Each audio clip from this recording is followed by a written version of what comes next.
তোমরা কি জানো আমাদের দেশের সরকার আমাদের ঘুমানোর অধিকারও দিয়েছে? হ্যাঁ, ঠিকই শুনেছো, রাইট টু স্লিপ। শুধু ঘুমানোর অধিকারই নয়, একজন ব্যক্তির সুস্থভাবে বেঁচে থাকার জন্য যা যা প্রয়োজন সেই সমস্ত অধিকার আমাদের দেশের সংবিধান আমাদের দিয়েছে। তো আজকের ভিডিওতে ভারতীয় সংবিধানের যে আর্টিকেলে এই সমস্ত অধিকারের কথা লেখা রয়েছে সেই আর্টিকেল 21 নিয়ে আলোচনা করব। Article 21 protection of life and personal liberty এর কথা বলে। এটি বলে no person shall be deprived of his life or personal liberty except according to procedure established by law. অর্থাৎ এই আর্টিকেল মূলত দুটি বিষয়ের কথা বলে।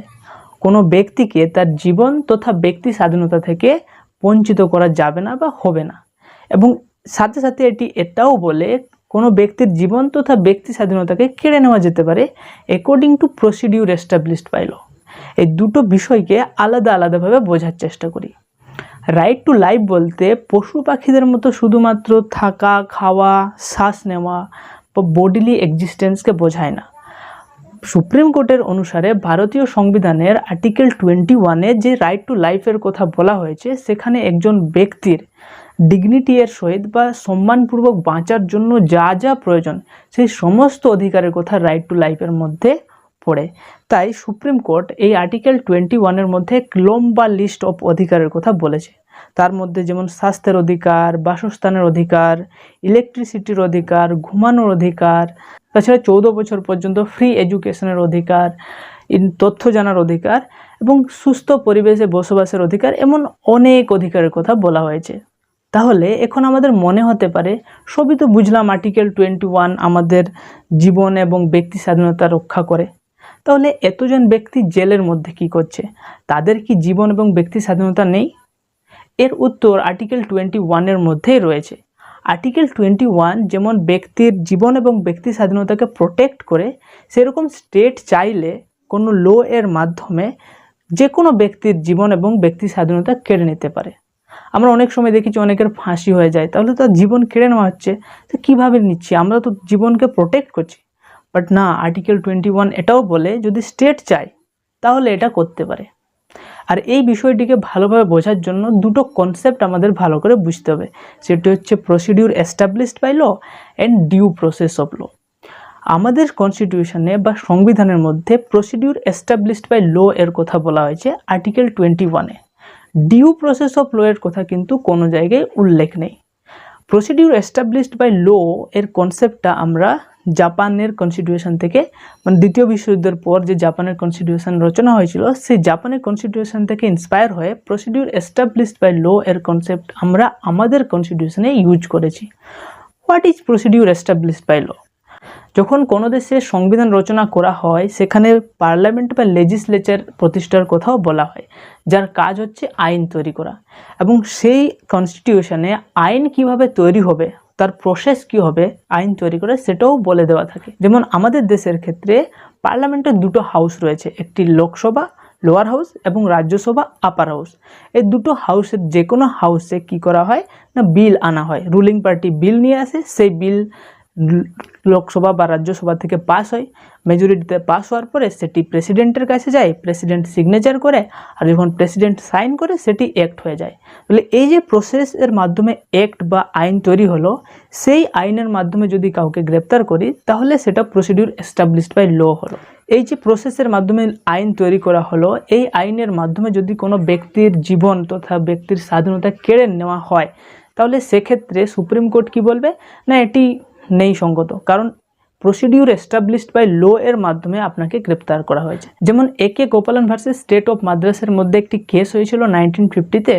একে গোপালনকে প্রিভেন্টিভ ডিটেনশন অ্যাক্টের মাধ্যমে ডিটেন করা হয়েছিল, যার ফলে একে গোপালন কোর্টের কাছে যায় এবং বলে আমার পার্সোনাল লিবার্টি বা আমার রাইট টু লাইফকে কার্টেল করা হচ্ছে বা কেড়ে নেওয়া হচ্ছে।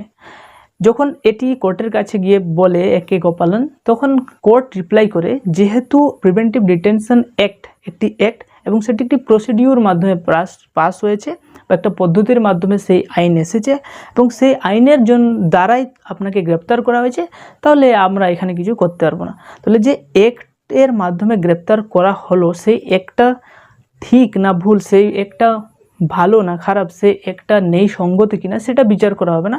আইনের মাধ্যমে গ্রেপ্তার করা হয়েছে মানে সেটা জাস্টিফাইড। এখন প্রিভেন্টিভ ডিটেনশন অ্যাক্ট কি? প্রিভেন্টিভ ডিটেনশন অ্যাক্ট হলো, আমরা সাধারণত কি দেখি, যখন কেউ ক্রাইম করে তারপরে তাকে গ্রেপ্তার করা হয়, কিন্তু প্রিভেন্টিভ ডিটেনশন অ্যাক্টে ক্রাইম করার আগে কোনো ব্যক্তিকে গ্রেপ্তার করা হয় যাতে সে কোনো ক্রাইম না করতে পারে। ওকে, এই অ্যাক্টের মাধ্যমে গোপালনকে ডিটেন করা হয়েছিল। তো যেহেতু সুপ্রিম কোর্ট বলল যে না, এটা কিছু করা যাবে না, কারণ এখানে ল রয়েছে, প্রসিডিউর এস্টাবলিশড বাই ল রয়েছে, এই লয়ের মাধ্যমে আপনাকে গ্রেপ্তার করা হয়েছে। এই যে কনসেপ্ট, এই কনসেপ্ট প্রায় 30 বছর পর্যন্ত চলতে থাকে। পরবর্তীকালে 1978-এ একটি কেস হয়, Maneka Gandhi versus Union of India. এখানে মেনকা গান্ধীর পাসপোর্টকে কেড়ে নেওয়া হয়েছিল, যার ফলে মেনকা গান্ধী সুপ্রিম কোর্টের কাছে যায় এবং বলে আমার রাইট টু লাইফ এর উল্লঙ্ঘন হচ্ছে। এবং এখানে সুপ্রিম কোর্ট আগের যে রায় ছিল সেই রায়কে পরিবর্তন করে বলে না, procedure established by law and due process of law দুটোকে সিনোনিমাস হিসেবে দেখা হবে। ডিউ প্রসেস অফ ল কি? ডিউ প্রসেস অফ ল হচ্ছে যখন পার্লামেন্ট কিংবা কোনো লেজিসলেচার কোনো অ্যাক্ট পাস করবে, সেই অ্যাক্ট তো একটা প্রসিডিউরের মাধ্যমে তৈরি হলো, ঠিক আছে, কিন্তু সেই অ্যাক্ট ভালো না খারাপ, অর্থাৎ ফেয়ার কি ফেয়ার না, রিজনেবল কিনা বা জাস্ট কিনা, সেটাও কিন্তু কে, সুপ্রিম কোর্ট কিংবা যে হায়ার কোর্ট সেটি দেখবে, তারপরে বলবে যে এই অ্যাক্টের মাধ্যমে কাউকে গ্রেপ্তার করলে সেটা ঠিক হবে কিনা। তাহলে আমি দেখছি যখন আগের 1950-তে সুপ্রিম কোর্ট বলেছিল যে প্রসিডিউর এস্টাবলিশড বাই ল, সেই প্রসিডিউর এস্টাবলিশড বাই ল এর ক্ষেত্রে কোনো এক্সিকিউটিভ, অর্থাৎ যেমন ডিএম কিংবা কোনো মিনিস্টার বা কোনো পুলিশ অফিসার কাউকে জোরপূর্বক ইচ্ছে মতো কাউকে গ্রেপ্তার করতে পারে না। বাট আইনকে ইউজ করে কাউকে গ্রেপ্তার করা যেতে পারে, কারো লাইফ বা লিবার্টিকে কেড়ে নেওয়া যেতে পারে। যেমন 1975-এ যখন এমার্জেন্সি লাগু হয়, সেই এমার্জেন্সিতে আমাদের অনেক রাইটস কেড়ে নেওয়া হয়েছিল। পরবর্তীকালে যখন এই 1978-এ সুপ্রিম কোর্ট রায় দেয় যে না, এইভাবে তো কারো আইন বানিয়ে তো যে কোনো কারো রাইটস কেড়ে নেওয়া যেতে পারে, তাই এই রায়কে পরিবর্তন করা হয় এবং ডিউ প্রসেস অফ লকে ইন্ডিয়ান কনস্টিটিউশনের মধ্যে ইনক্লুড করা হয়, লেখা হয় না বাট মেনে নেওয়া হয়। Due process of law and procedure established by law synonymous হিসেবে ধরা হবে ইন্ডিয়ান কনস্টিটিউশনের ক্ষেত্রে। এবং এরপর থেকে আরবিটারি এক্সিকিউটিভ অ্যাকশন এর কাছে থেকে যেমন প্রোটেক্ট করে, কেউ আমাদের ইচ্ছেমতো গ্রেপ্তার করতে পারে না, সেই রকমভাবে আরবিটারি লেজিসলেটিভ অ্যাকশন, অর্থাৎ ইচ্ছেমতো যে কোনো ল বানিয়ে আমাদের গ্রেপ্তার করা যাবে না, সেই দুদিক থেকে আমরা protection pi. And lastly article 21 citizen and non citizen সবার জন্য অ্যাভেলেবেল। তো আজকের ভিডিওতে আর্টিকেল 21 ডিসকাস করা হলো। আশা করি ভিডিওটি বুঝতে পেরেছো। ভিডিওটি ভালো লাগলে like, comment, share and subscribe my YouTube channel. Thank you for watching this video.